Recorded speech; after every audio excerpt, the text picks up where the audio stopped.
Good morning, grade 12s. Please be seated.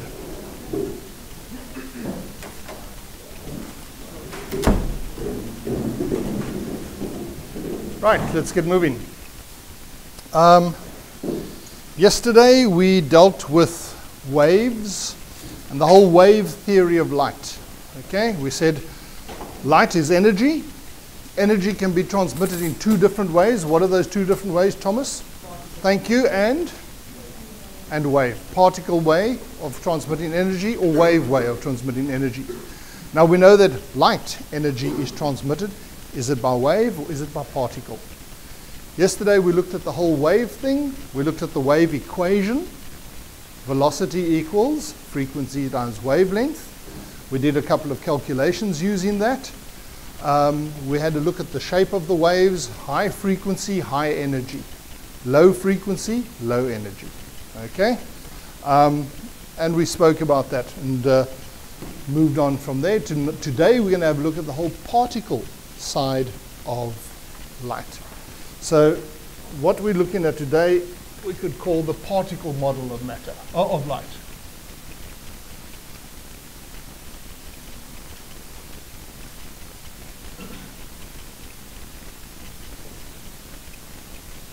Now, what did we say yesterday the word model meant?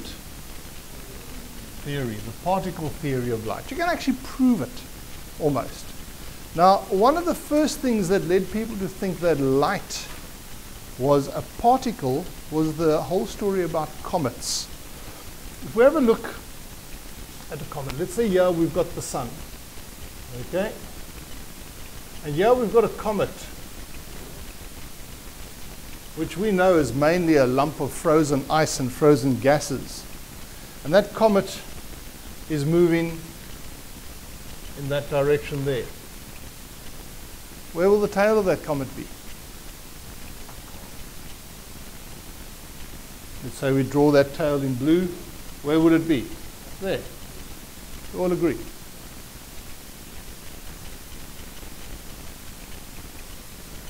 That's where the tail would be.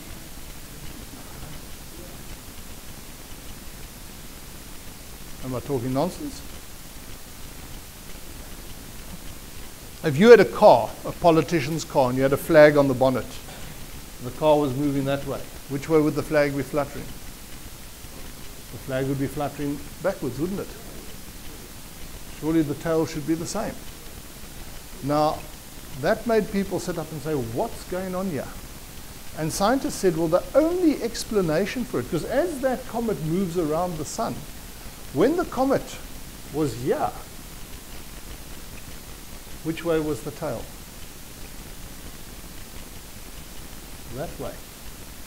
So what scientists then said, the only explanation is that rays of light that bombard,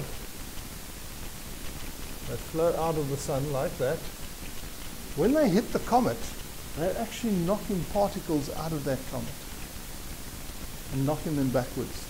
And waves of light or rays of light hitting the comet knock the tail that way. When the comet's there, the tail's going to be in front of it. Okay, so that's the weird thing about comets. It appears, now that's not proof. There's no proof in this. No one has actually gone and done a thorough experiment because no one's actually gone and climbed onto a comet. Okay, but it seems to indicate that these rays of light actually consist of little particles that knock, when they hit into the comet, they knock fine pieces of debris out of that comet and they become a bit of a tail.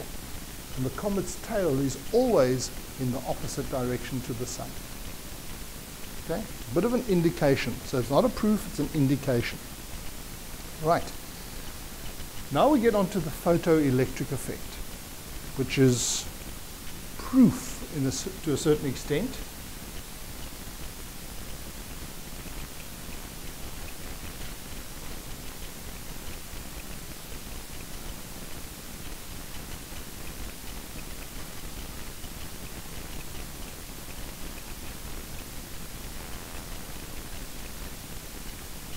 Let's hand out a note to you guys.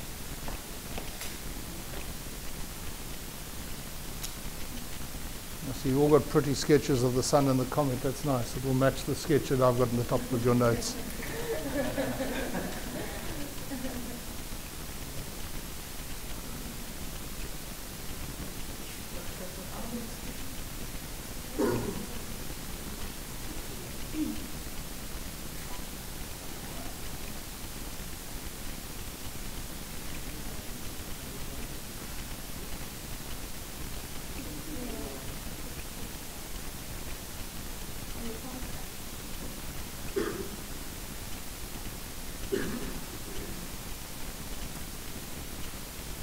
Okay, has everyone got it? We've got everyone here today, 6 and 4 and 3. Yes, okay. Now, let's just pay attention. Forget about the notes that I've given you. Let's just revise the electroscope. Who of you can remember the electroscope story? Who of you don't know an electroscope at all? Okay, I'll show you an electroscope. They're useless little things. I'll draw one the real size. You've got a little disc at the top. You've got a metal rod running down to the bottom. That really is the crucial part of the electroscope, with one other critical part, a little bit of gold leaf. Can anyone tell me what gold leaf is? Yeah, you remember it from grade 10 days. That was grade 10. Okay? Gold leaf is very, very finely rolled gold. Gold is one of those substances you can roll it to almost a few atoms thick, and you get this fine leaf of gold. That's what they use when they put your name on the honors board. They actually paint your name in glue. Glue. They use glue to paint your name on. And then they take gold leaf on a piece of paper and they press it on, and they brush it with a brush, a soft brush. And the gold leaf, when they pull it away, sticks to the glue, and the rest of the gold leaf they just blow away. That thing in the front foyer. That if you don't know about it, you probably will never get your name on it.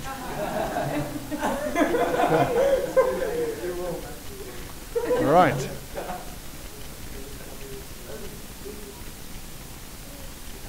Okay. We update it every second year. Yes. So we get 2 lots done. So the outgoing head prefects and the new head prefects. So the new head prefects are named. They and the outgoing prefects will put it up, because the call out fee to have it done is more than the actual cost of doing it. So you get it done 1 call out, get 2 years done. That's how we do it. Okay, all right. So how this works is you've got this thin strip of gold foil. You've got a metal disc and a metal rod. Now, let's say you come along with something which is negatively charged, a ruler. Rubbed it under my arm, through my hair, you know, you charge a plastic ruler. And I come and I touch that negative ruler onto the electroscope. Right? That electroscope is going to pick up those extra electrons, won't it? So extra electrons are going to run onto that electroscope. There we go. And in fact, the gold leaf is also going to get extra electrons. Am I right? What's going to happen to that gold leaf? It will be repelled from the metal rod. These electrons, what do electrons do to each other? They repel each other. Okay? So that gold leaf is going to try and get as far away as possible from that metal rod. So that gold leaf is going to actually lift up, because it's got negative electrons on it as well. So you've got electrons, and electrons repel electrons. Now, what we now do is, what would happen if I had to take electrons off here? What would happen to the electrons at the bottom? Let's say I took 1 electron off the top. Right? What would happen? The others would redistribute themselves. Do you agree? And if I took a whole lot of electrons off, the electrons would all redistribute each other. What do you think would happen to that gold leaf? It would start dropping. Okay. So that's what we do in this experiment. So An electroscope in real life doesn't actually just look like a metal rod with a bit of gold leaf hanging on it and a disc at the top. You've got your disc at the top, you've got your rod, you've got your gold leaf, and the whole thing is encased in a glass box so that you can see what's going on. That's like a little washer there. That means this metal rod is not touching anything. Okay? And anything that happens here, because just the slightest breeze will break that gold leaf. That's why they break all the time, and they're always broken. You use it once or twice and the gold leaf breaks off, and it's a hassle. So I'll show you our electroscope. The gold leaf is lying at the bottom. But that's how it works. Okay, so you've got your electroscope. Let's just go through it again so that you all understand. If I had to take a negatively charged object like a ruler and touch it on there, what would happen to the negatives that are on here? They'd also flow onto the electroscope. What would happen to the leaf? It would lift up. Okay, so we say, right, the electroscope is charged. Now, if I could take electrons off the electroscope now, what would happen to the leaf? It would go down. Okay, now let's have a look at what we're going to do. We're going to see if we can use light to knock electrons out of an electroscope. Okay, so we take an electroscope. There's the metal disc. There's the rod. Okay, there's the disc. On top of it, because the metal that these things consist of are not good, we're going to put a sheet of zinc. Zinc works nicely. Okay, so you've got a nice big surface at the top, but the zinc is resting on that metal disc. And we've charged this whole thing negatively. So let's show all the electrons on it. This thing is full of extra electrons.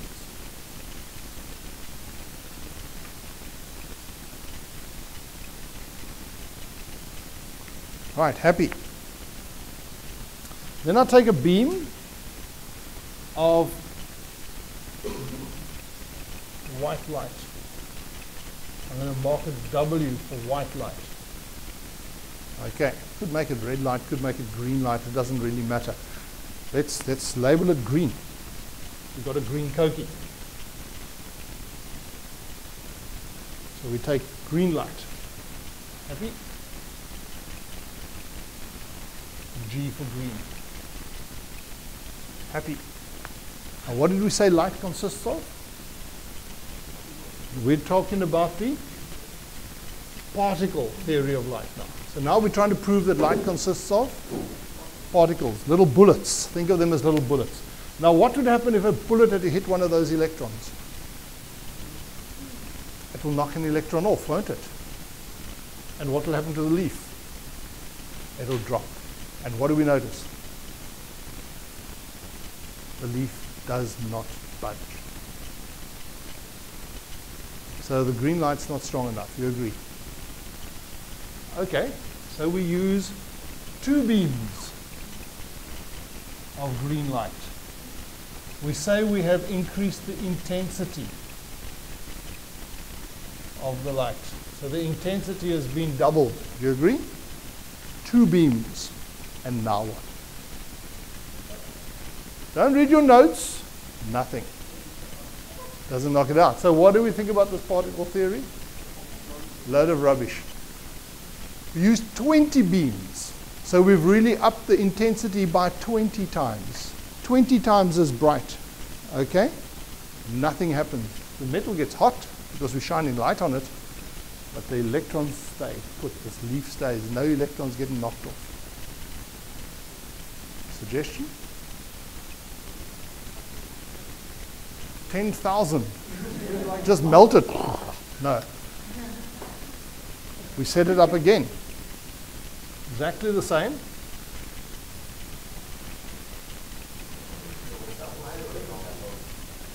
There's our electroscope. We charge it negatively again. Okay.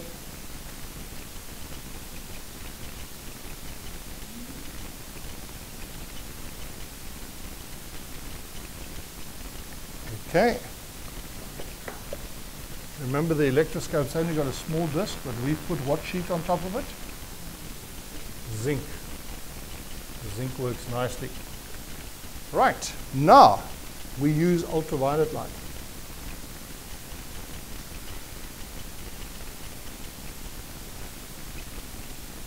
UV. What happens? The leaf drops. Okay.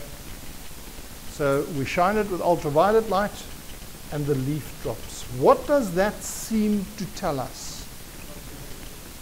That the ultraviolet particles have got enough energy to knock electrons out. Okay. If I want to knock the electrons out faster, what should I change that ultraviolet light to? Gamma ray. Okay, now we're not going to take gamma. Let's say we go to X-ray. Happy? Let's not go and push our luck here. Let's say with ultraviolet, so with UV, it took 5 seconds for the leaf to drop. Okay, with UV. Now we put X-rays in here. How long do you think it will take? The same brightness, the same intensity, still 1 lamp of X-rays was 1 light of ultraviolet. You reckon 2.5 seconds. So X-rays,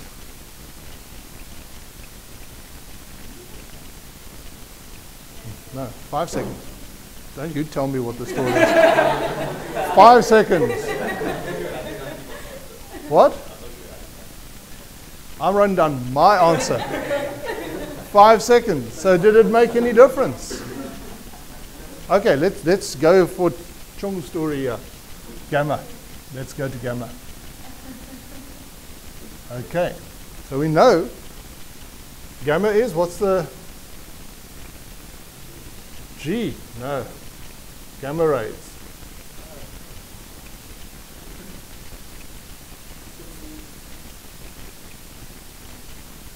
Five seconds. So, suggestions here. What is going on? Chaos reigns. Scientists don't know what's going on. Took a guy with the brains of Einstein to explain it. He got it right, yeah. Phoned me first, chatted. Yeah. The speed of light is always...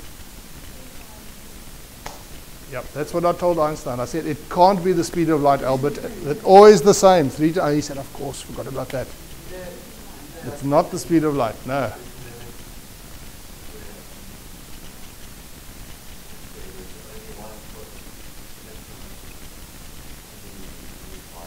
Oh, you've been reading your notes, man. Don't pretend you're an Einstein now. Isn't there a limit? But you're still explaining it wrong. So you can read. Okay, no. What they discovered was green light has got small particles. Okay? And what do we call a particle of light? A photon. So I'm going to draw your green photons in there. Now please don't think of light particles as like little bullets. But that's how I'm going to draw it, just to make you understand. So you've got these tiny little bullets of green light. Okay? Now how it works is one photon, okay, will target one electron. And those electrons are not just lying on the top sunbathing. They're actually in the metal, on the surface, but they're in the metal. So to get those electrons out, these photons have got to have enough energy so that when they collide into that electron, bang, they hit the electron, they give the electron all the energy that they've got, and that must be enough energy to pull the electron out of the metal. Okay, do you understand that? You can imagine the electrons are in the metal. A photon comes, penetrates the metal, and hits an electron. If that photon doesn't have enough energy to rip the electron loose so that the electron can escape, that electron stays. Okay. And how many photons will attack how many electrons? 1 to 1. You can't say 10 photons gang together, let's go for that electron. Okay? Because photons are stupid. They've got no means of getting together and planning. So they 1 photon, 1 electron, 1 photon, 1 electron. And those photons of green light don't have enough energy. However, When we moved to ultraviolet light, okay, the photons of ultraviolet light carry more energy. So think of the photons of ultraviolet light as being a bit bigger than the photons of green light, and hence carrying more energy. It's still one photon, one electron. Okay? One photon hits, one electron goes. Another photon hits, another electron goes.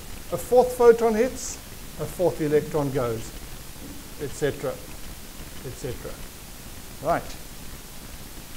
Now what happens if I come along with X-rays, which has got even bigger photons of energy?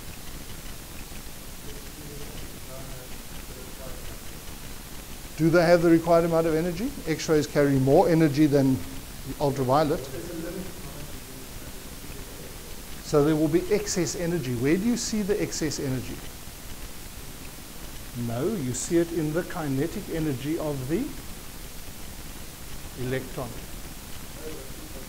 Okay? So when I had an intensity of one ray, it was, let's say, 3 photons per second. Okay?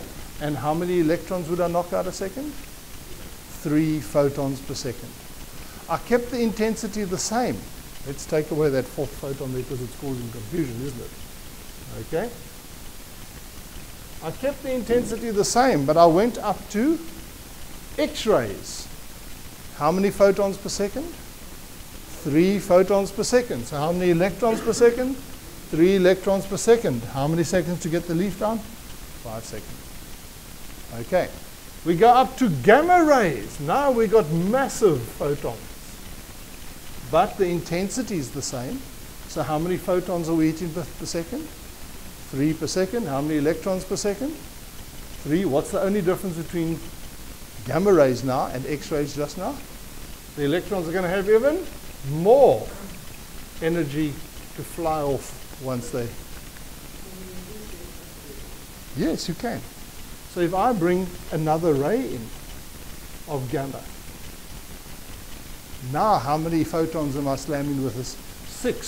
So now I'm going to hit another 3 electrons every second. So what's it going to go down? So gamma rays, 2 times gamma rays is going to take this down to 2.5 seconds. Understand? If I had to go back to X-rays,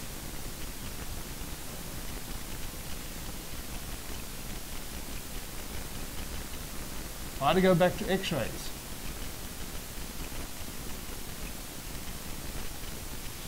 And I had to use 5. 1, 2, 3, 4, 5 rays of X-rays, each with the same intensity as the original X-ray. Okay. Now, one X-ray, sorry, not X-ray, ultraviolet. One ultraviolet took how long? One ray of ultraviolet. Did it have enough energy to knock electrons out? Yes. How long did it take? 5 seconds. Now I've brought in 5 rays. So what have I done to my intensity? Intensity is 5 times. So how many photons have I got striking per second? 15. So this is going to be divided by 5 is going to give me 1 second and that leaf will be down. So let's ask a few questions. What determines whether a photon can knock an electron out or not? The size of the photon. What determines the size of the photon? The frequency.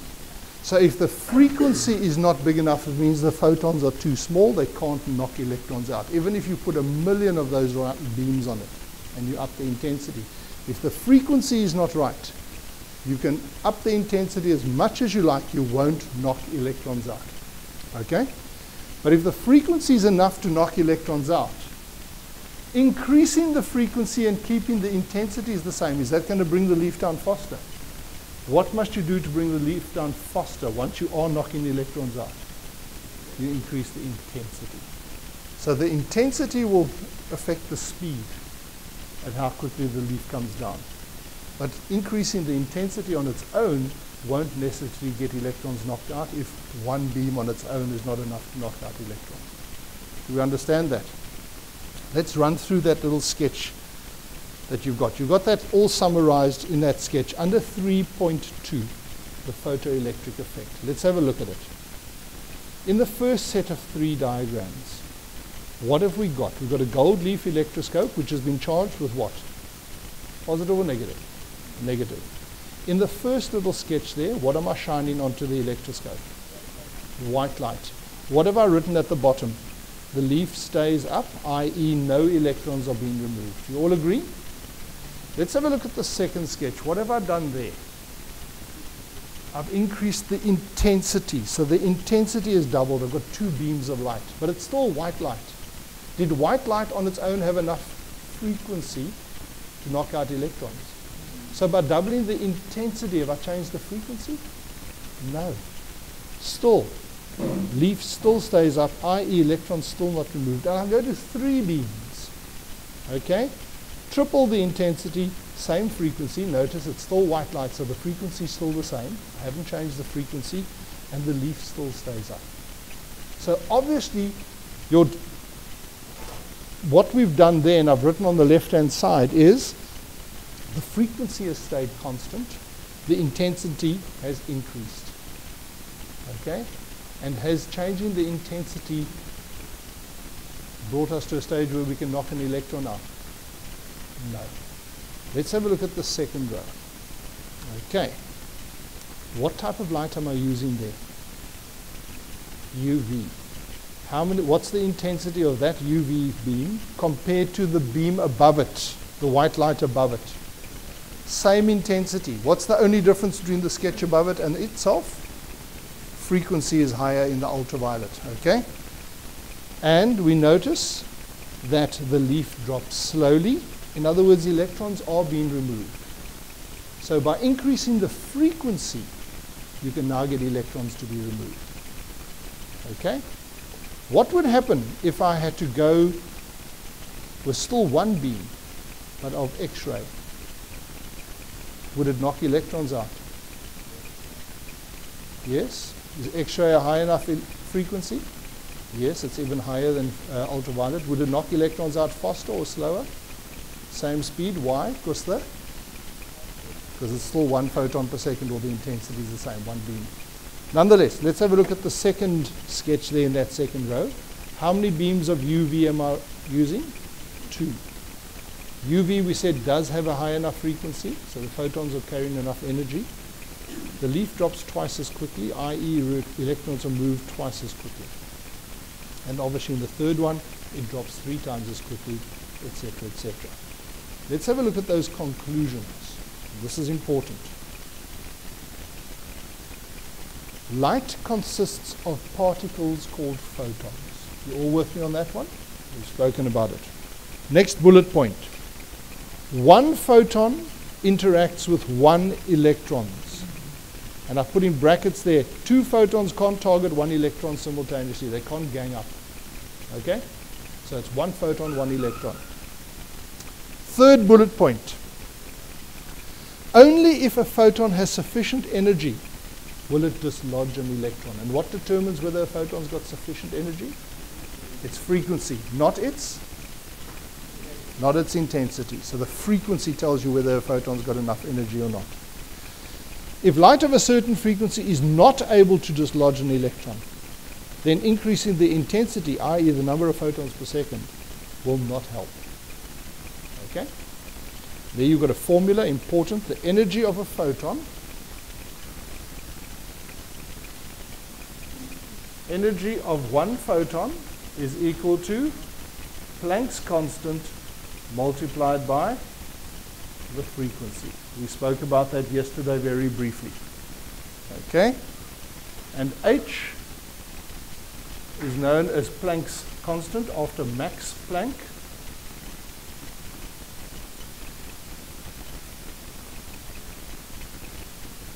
And that is equal to 6,63 times 10 to the minus 34. Yes. HF was light. That's where it comes from. Okay.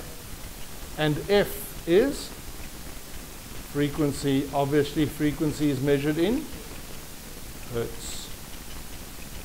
And energy would be the energy of the photon.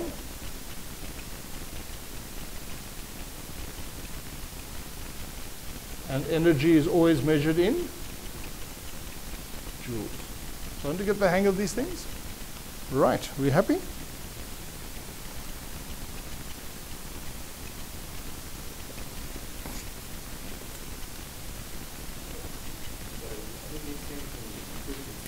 No, energy is not the same thing as frequency.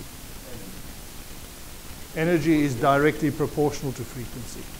It's related to frequency, but it's not the same. So if you've got an energy, or if you've got a frequency of 2, your energy is not going to be 2. It's going to be something times 2. So it's directly proportional, not the same. Who said that Planck's constant hasn't got a unit? No, it's got a unit. What's the unit of it? Joules per hertz. And hertz is per second. So it's joule seconds. Okay, this is joule seconds. Why not?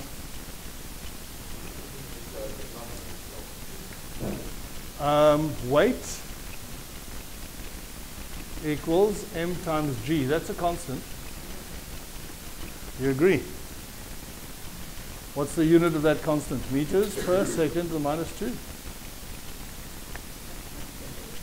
Constants all have units. We often just don't bother about them.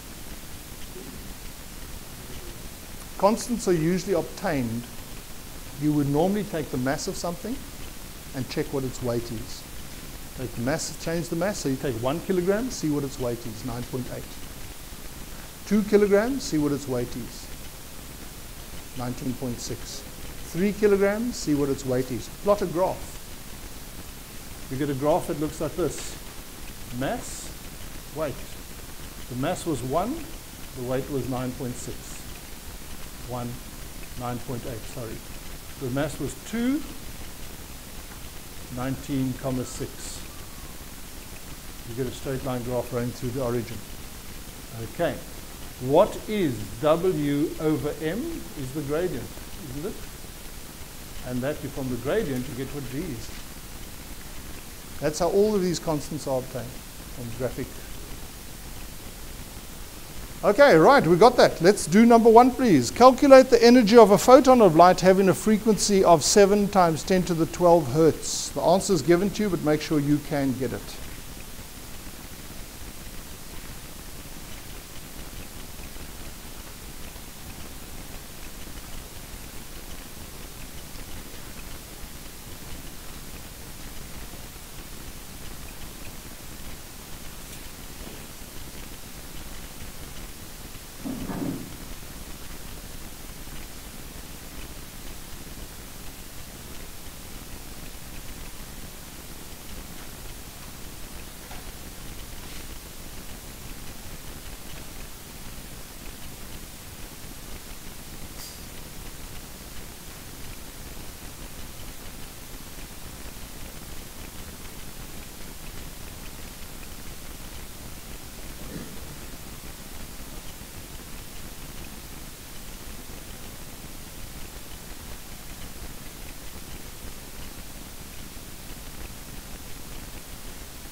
Right, I'm assuming you've all finished that.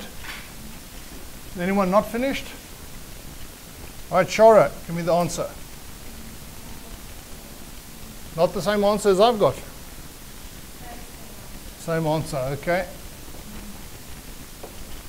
Right, tell me how you got it.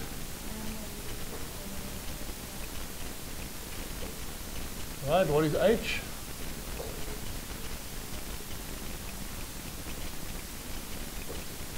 F? 12. Okay, what did that work out to be?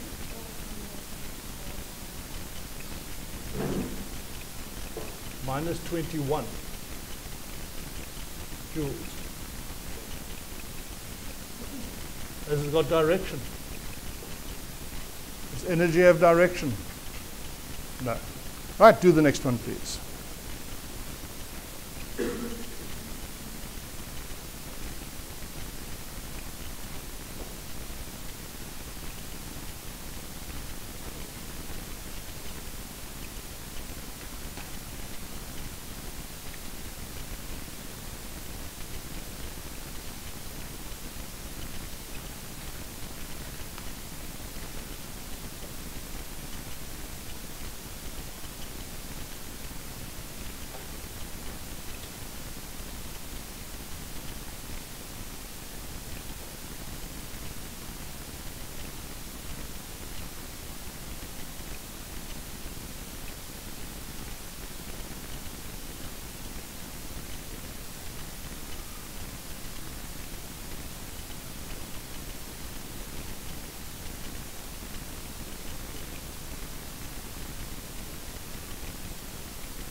Who's stuck with number 2?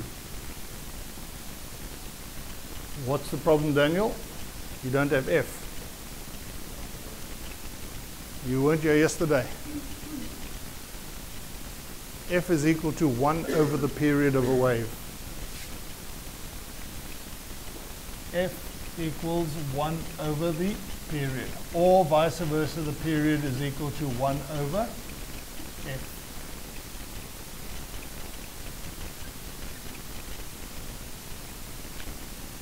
It's in your notes from yesterday, I think. Is it? Did you get yesterday's notes?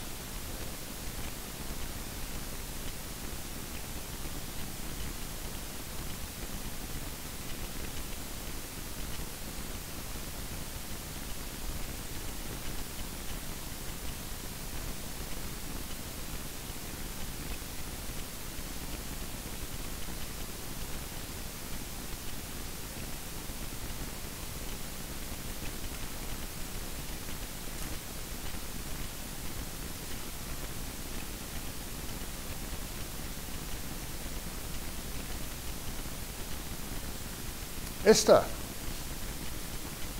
tell me how to do number 2, please.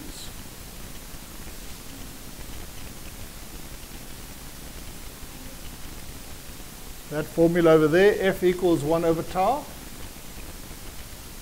What was tau? 1,666, no, 6 times 10 to the minus 4.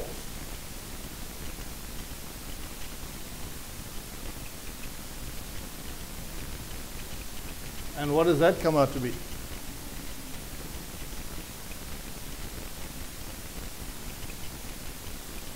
Okay, I'm happy with that. Now, what's your next formula?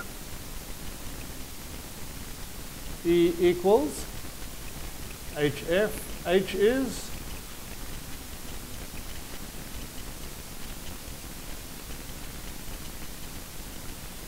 three times 34 F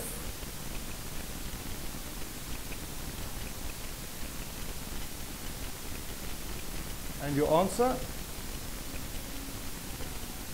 1,11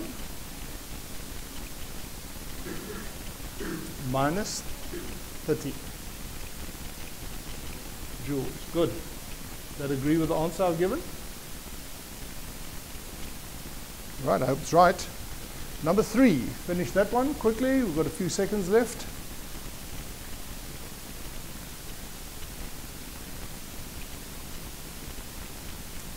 You people have phys ed tomorrow? That's when you're doing your prac. I need to give you the prac instructions. I'll get them to you today. Okay. Homework. I'd like you to finish number 3 for homework, but besides that, I want you to know this work. Have a look at the formula just below that. No, not moles. Where do you see moles? Whoa, yes. Okay. Those are work functions of metals and maximum kinetic energy of emitted electrons and all of that. That's what we're doing tomorrow in class for science. You need to know the 3 examples that you've done, 2 in class and 1 for homework. You need to know them pat off. You need to know this work that we've spoken about today, that the intensity doesn't affect whether you can knock electrons out or not. It is the frequency. The frequency doesn't affect how fast the electrons get out. It's the intensity. Know that. We're going to take this one step further tomorrow, and we finish this section of work tomorrow. On Thursday, we finish the last little bit on spectra. Okay? Tomorrow, during your PE lesson, last lesson of the day, do you have extra lessons after school? Maths. So during PE lessons, you're doing your prac on a titration.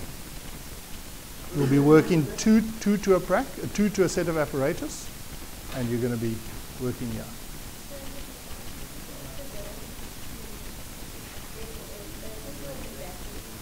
You'd better be back in time, otherwise you're going to miss out. Okay? I told you about this 2 weeks ago. Right, thank you.